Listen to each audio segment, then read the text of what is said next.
Hello दोस्तों, नमस्कार, नमो बुद्धाय, जय भीम, जय भारत, जय जोहार। आइए आज हम आपको लेकर चलते हैं उत्तर प्रदेश के जनपद ज्योतिबा फूले नगर अमरोहा के एक गांव तरौली के मजरा नया गांव में, जहां की एक मजदूर किसान की बेटी कुमारी निधि गौतम आज एसडीएम के पद पर घोषित हुई हैं। निधि गौतम की नियुक्ति से पूरे खादर क्षेत्र में, पूरे जनपद ज्योतिबा फूले नगर में खुशी की लहर छाई हुई है। आइए आज ये उसका गांव दिखाते हैं। ये इसी गांव से निकलकर कुमारी निधि इसी गांव के एक परिवार में रहकर पली बड़ी हुई और प्राइमरी स्कूल में विद्या हासिल करके कस्तूरबा विद्यालय में पढ़ी। फिर इंटर कॉलेज में पढ़ने के बाद मुरादाबाद हिंदू डिग्री कॉलेज में पढ़कर आज एसडीएम के पद पर नियुक्त हुई हैं।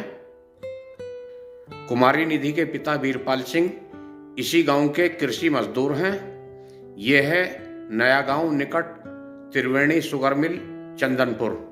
हेलो दोस्तों, यदि आप कुमारी निधि गौतम को आशीर्वाद या बधाई देना चाहते हैं तो सबसे पहले हमारे चैनल को सब्सक्राइब करें और फिर एक कमेंट में बेटी को बधाई जरूर दें और इस वीडियो को इतना शेयर करें कि हमारे देश की हर बहुजन समाज की बेटी को प्रेरणा मिल सके। देखिए, यही है कुमारी निधि का गांव, जहां प्राइमरी स्कूल के सिवा शिक्षा का कोई उचित साधन नहीं है। यहां से बच्चे कई किलोमीटर पैदल चलकर शिक्षा हासिल करने के लिए जाते हैं। देखिए उनका छोटा सा गांव। यह है कुमारी निधि का घर।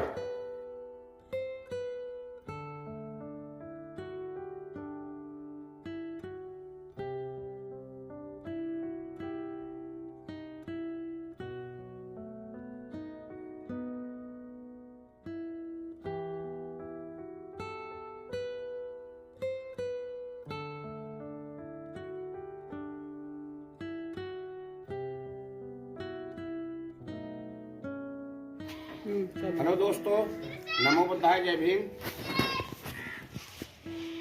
राइज ऑफ फिल्म्स में आपका स्वागत है। आज हम जनपद ज्योतिबा फूले नगर अमरोहा उत्तर प्रदेश के गांव तरौली के मजरा नया गांव में आए हैं और यहां हमारा पूरा तहसील हसनपुर बड़े ही गर्व की अनुभूति महसूस कर रहे हैं। क्यों मार रहा? और खास तौर से हमारा जो बहुजन समाज है, पूरा बहुजन समाज आज लड्डू मिठाइयाँ घर घर में बांट रहे हैं, क्योंकि हमारे समाज की एक बिटिया जो परम पूज्य बाबा साहब के मिशनरी, हमारे पुराने मित्र माननीय वीरपाल सिंह जी रहे हैं, उनकी बेटी आज यहाँ एसडीएम के पद पर घोषित हुई हैं। और मैं बिटिया को लंबी उम्र की कामनाओं के साथ साथ में बधाई देना चाहता हूँ कि वो सदैव सुखी, संपन्न और खुशहाल रहें। और मैं माननीय वीरपाल सिंह जी से, जो बिटिया के पिताजी हैं, उनसे बात करूंगा, उनसे पूछना चाहूँगा कि आप एक मजदूर होते हुए आपने कितना संघर्ष किया, किस प्रकार इस बेटी को आपने पढ़ाया, क्या सोचा, आप जरा हमें थोड़ा सा बताएं। पूरी दुनिया देख रही है, आपको बताएं।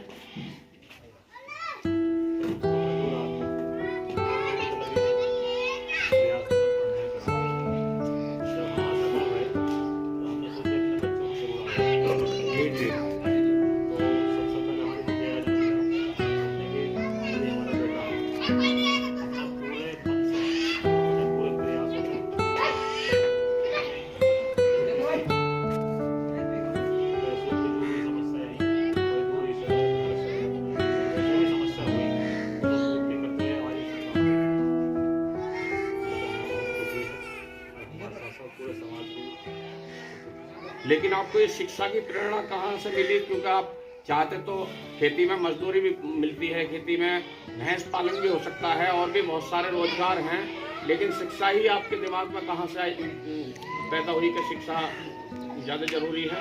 हमने सोचे कि बिना शिक्षा के उतना नहीं हो सकता, ना हम आगे बढ़ सकते, ना हमारी बेटी बनी, ना हम पढ़े, और हम लोग को रोजगार भी नहीं था जिससे आगे बढ़ने का कोई रास्ता नहीं है। तो हमने फिर शिक्षा को आधार मानकर अपना करा और बाबा साहब की कृपा के अनुसार ही हम आगे बढ़ पाए। अगर वो ना होते तो आज हम इस मुकाम पर भी नहीं। मतलब कहने का आपका यह है कि आपने जो भी प्रेरणा ली बाबा साहब के जीवन संघर्ष से प्रेरणा लेके आपने अपने बेटों को, बहुत बढ़िया। बाबा साहब ने कही थी कि रोटी मत मिलो, सर का कपड़ा मत मिलो, अपने बच्चे को पढ़ाओ। वो चीज़ हमने अपने संज्ञान लेते हुए उसके रास्ते पर। अब हम ये थोड़ा सा आगे को आओ यहाँ से। अब हम बिटिया से बात करेंगे, कुमारी निधि गौतम से, कि उन्होंने इस पढ़ाई के लिए क्या सोचा, इसको ही क्यों महत्व दिया पढ़ाई को। चाहती तो ये भी भैंस पालन कर सकती थी, घास छील सकती थी, या गंगा नहाकर देवी दुर्गाओं से मांग सकती थी। मैं उनसे पूछना चाहता हूँ कि उन्होंने शिक्षा को ही क्यों चुना।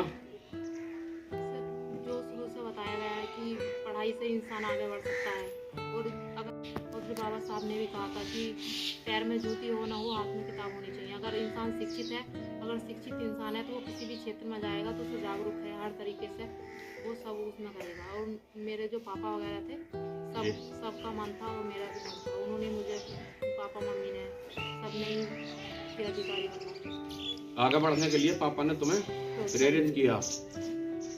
और तुम्हारे जीवन में क्या क्या संघर्ष आए, क्या कहाँ आपने संघर्ष करना पड़ा, कहाँ आपको परेशानियां आई, आपने की पढ़ाई कहाँ से शुरू हुई, आप थोड़ा सा बताएं। यहाँ पूरी देश की जनता देख रही है, पूरा बहुजन समाज आपसे आज जुड़ा हुआ है। मैंने जो प्राइमरी तक की 5वीं तक की पढ़ाई गांव से ही की है, और उससे 6ठी से 8वीं तक की पढ़ाई कस्तूरबा गांधी विद्यालय से की है, और 9वीं 10वीं शिक्षा भारती इंटर कॉलेज रहरा से, और 12th क्लास श्री बिहारी सिंह कन्या इंटर कॉलेज से किया है, और ग्रेजुएशन मुरादाबाद के हिंदू कॉलेज से किया। बहुत अच्छा, यह मेरा प्रथम प्रयास। बहुत बढ़िया। अब आप अपने जो समाज की और यहाँ बहन बेटी अपने क्षेत्र की हैं, जो गरीब लोगों के बच्चे ये गंगा नहाते हैं, अभी कल परसों को महा शुरू हो जाएगा, हमारी बेटियां हाथ में जल का लोटा लेकर मंदिरों में जाएंगी और गंगा नहाएंगी, रोजाना सुबह महा नहाएंगी। उनके लिए आपका क्या संदेश है? मैं तो पर्सनल रूप से किसी के लिए तो नहीं कह सकती, जो मैं पर्सनल रूप से है कि मैं तो पढ़ाई में ज़्यादा मेरा मन रहता है, तो मैं तो पढ़ने में ज़्यादा विश्वास रखती हूँ। लेकिन पढ़ोगे अपने समाज की बेटियों के लिए भी आपको 2 शब्द उनके लिए कहें, उन्हें क्या करना चाहिए आप जो आपकी तरह बने? सर, सबसे पहले तो शिक्षा है, सारी भी लड़कियां सबको शिक्षित शिक्षा का महत्व समझना चाहिए। जो उनके मम्मी पापा हैं, सब उन्हें पढ़ाई के लिए प्रेरित करें, जिससे आगे वो भी कोई जीवन में कोई अच्छा काम अपना नाम कर। अच्छा, एक जानकारी और लेंगे, क्या तुमने इस जो आज जिस मुकाम पे तुम हो, इसके लिए आपने कभी लक्ष्मी से, दुर्गा से, या जो शिक्षा की देवी बताई जाती हैं सरस्वती, इनसे कुछ मांगा आपने? ये उनकी कृपा से तुम्हें कुछ मिला, कुछ हासिल हुआ या नहीं हुआ? मांगा तो नहीं, पर ये है कि अगर ऐसे मैं थोड़ा बहुत भी कुछ करती हूँ तो कि वो थोड़ा बहुत भी कुछ मानती हूँ, आस्था रखती हूँ कि वो बस मन शांत रहे, मेरा मैं स्वस्थ रहूँ उस तरीके से। ऐसा मतलब कुछ मेरा वो नहीं होता कि वो कुछ वो करते कि मन शांत रहे और अहंकार ना हो थोड़ा सा। मतलब फिर भी स्वेच्छा से ये सोचती हैं कि बस मैं शांत रहूं, मेरा मन इधर उधर ना भटके। मतलब आप हर पूजा पाखंड से दूर रह के बाबा साहब के बताए रास्तों का आपने आचरण। बहुत अच्छा, बहुत अच्छा, ठीक है, बहुत बहुत धन्यवाद। और वीरपाल जी, आपका बहुत बहुत धन्यवाद। आपने, हम पूरा बहुजन समाज की ओर से आपको बहुत बहुत बधाई। आपने एक बेटी को इस मुकाम तक मजदूरी मेहनत करके पढ़ाया लिखाया। चाहते तो आप भी घास छीलने के लिए खुरपा खरीद के दे सकते थे, लेकिन आपने संघर्ष किया और बेटी को यहाँ तक पहुँचाया। और हम सब समाज की तमाम बेटियों से कहना चाहेंगे कि अगर आपको इस बेटी के बराबर में आना है और इससे भी आगे तक जाना है, तो एक पूजा पाखंड देवी दुर्गा सब काली पीली धौली कबरी मीरा फकीरा चंडका मंडका को छोड़कर परम पूज्य बाबा साहब के बताए मार्ग पर चलना होगा। और जो कलम होती है उसी को अपना देवता, उसी को अपना इष्ट, उसी को अपना भगवान, उसी को अपना नसीब किस्मत मुकद्दर मानकर उसी के साथ संघर्ष करें, उसी से मेहनत करें। क्योंकि सारी दुनिया के देवी देवता एक पलड़े में रख दो और एक पलड़े में कलम को रख दो, सारे देवता कलम के पलड़े को उठा नहीं सकते। साथियों, अब हम बिटिया जो निधि एसडीएम बनी हैं, उनके जो दादाजी हैं, मैं उनसे भी बात करनी चाहूंगा कि उन्होंने बहुत सारे गंगाएं नहाई होंगी, बहुत सारे पत्थर पूजे होंगे, उन्होंने भी बहुत सारी देवी दुर्गाओं से मांगा होगा कि हमारे बच्चे इस लायक हो। मैं उनसे पूछना चाहूंगा कि उन्होंने कितना संघर्ष किया है इन बच्चों के भविष्य को संवारने के लिए। क्या नाम है आपका? मेरा नाम हरकिशन। हरकिशन सिंह जी, धन्यवाद। बताइए जनता को, ये सब पूरी दुनिया, आपके पूरा बहुजन समाज आपको देख रहा है। नंबर में जमीन तो हम पर पिछले गांव में भी पुरानी बात ना हाँ, और क्या नाम दो पिछले गांव में भी जो हम दिल में आ रही जमीन- कह दो। पर वो जब मील लग गया तो हमारी जमीन बेकार हो गई, इसमें पानी डाल लगा। जी। उसके बाद में फिर हमें यहाँ का पता चला, सुना जी। तो जब यहाँ आए तो हमारी जानकारी मुरादाबाद में अच्छी थी। जी। तो एक पहला जाटा भी है मईलाल जी। महीलाल जी डॉक्टर संजीव लाल के पापा जी। हाँ, तो वो जो है वो अपना हर चीज़ की जानकारी की है। तो वो समझाया करे थे हमें, तो वो कहा करे थे। तो हमें पट्टे जब मिले, उन्होंने दिलाए भी, जब चंद्रपाल एसडीएम थे ना जी, मैं बताऊँ डीएम, और ये और है वो भी जाटा भी, मेरा नाम याद ना रहे। हाँ, बंसीलाल। हाँ, तो वो थे, वो भी हाँ एसडीएम है। तो साहब अब वो जब हम वहाँ आए तो हम वहाँ तो थी, तो मेरे नाम पे 2 एकड़ जमीन थी। उधर को देखो। हाँ, 2.5 एकड़ जमीन थी। जब सारी वो पानी में चली गई तो हमने छोड़ दी। यहाँ का हमें पता चला, हम यहाँ आ गए। तो हमें 300 रुपये पट्टे के संग में मिले। महीलाल जी ने जो है, जब ये जो ही ब्लॉक में थी, 300 रुपये तकावी।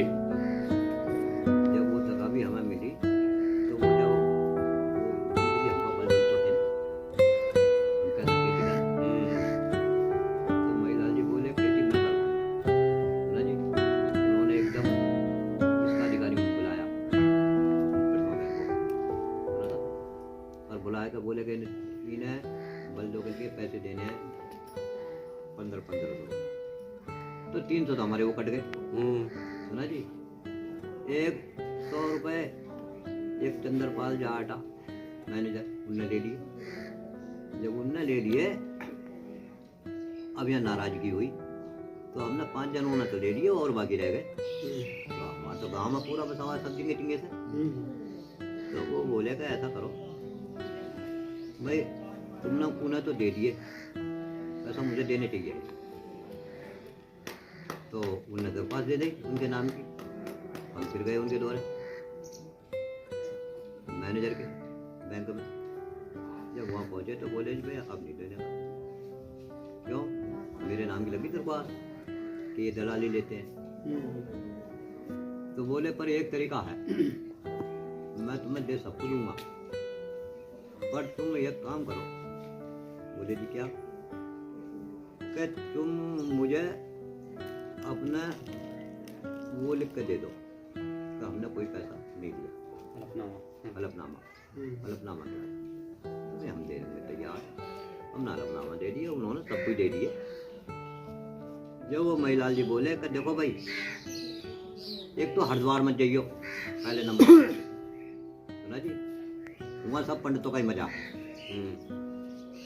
एक बाबा की आरती मत करियो, कोई खाएंगे, कोई मूँछों पर हाथ फेरेगा, कोई कहीं को जाएगा, कोई कहीं जाएगा, और कोई नमक कम बताएगा तो कोई मिर्ची ज़्यादा बता देगा, सुना जी, तुम्हारा नुकसान हो जाएगा, कभी उसको ही उठा दो।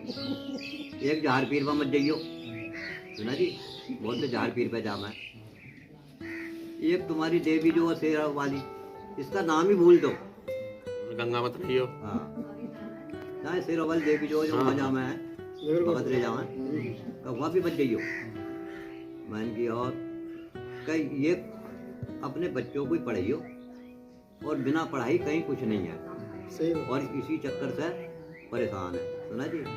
और मैं कोई देवता पूजना ही नहीं है, मैं चामड़ तक नहीं, सुना जी, कुछ नहीं है। अरे तुम ही तो ईंट पात हो, और तुम ही उसे चीनो, और तुम ही उसमें वो करो लिस्सी पिस्सी, और जब क्या वो नंबर आ जा है तुम नहीं दसोगे, तुम ऐसी के हो, फिर मंदिर अधिकार पूज्य जो है भैंचो वो है पंडित हो जाएंगे, सुना जी। जी नहीं पंडित हो हाँ, जाएंगे।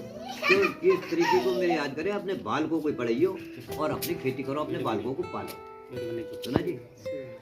बस तो उसी चक्कर में जब हमारे बच्चे हुए ये, तो मैं लेकर डंडा बैठ जावा है ना 2 घंटे रात को रोज इनके धोरे बैठना। मैंने सगरे तीनों के तीनों पढ़ाए, मैं लड़की तक। बहुत बढ़िया, बहुत बढ़िया ना जी। जब ये पढ़ाए तो मैंने कीजिए, आज जब मैं इन्हें पढ़ा रहा हूँ और इनकी वो कर रहा हूँ, अपनी घर के को डांट कर रखा, रोटी सवेरे ही जानी है इन्हें। मैं बताऊँ, पैसा की जरूरत पड़ी तुमसे और सब 5 के ब्याज पे ले ले, और मैं पैसे जैसे कैसे सुना जी। और 5 के ब्याज पे ले लेकर जब हमारी वो हो जा गई फसल, तो वो पैसा हम काशीनाथ की फैक्ट्री पे घेर के, और जब जाकर वो पटावे। आज ये जब इस नौबत पर पहुंचे हैं जी, बहुत बढ़िया, बहुत बहुत बधाई हो आपको। सुना जी। और ये क्या है, जब हम इन्हों से मजदूरी कराते बूढ़ों की या और की, तो ये क्या जानते, कुछ भी ना। मतलब आपने जैसे अपने बच्चों को शिक्षा का महत्व बताया, उन्होंने अपने बच्चों को बताया, अब ये बस इसी तरह शिक्षा आगे बढ़ती रही। बाबा अम्बेडकर का हमें ज्ञान हो गया। बहुत बढ़िया जी, बहुत बढ़िया, बाबा साहब की बदौलत आप। तो आज भी हम उसी उस पे हैं जी। बहुत बहुत धन्यवाद, बहुत बहुत साधुवाद, नमो बुद्धाय, जय भीम। बच्चों को तो जरूर अगर आप बिटिया का हौसला बढ़ाना चाहते हैं तो चैनल को सब्सक्राइब जरूर करें। बहुत बहुत धन्यवाद।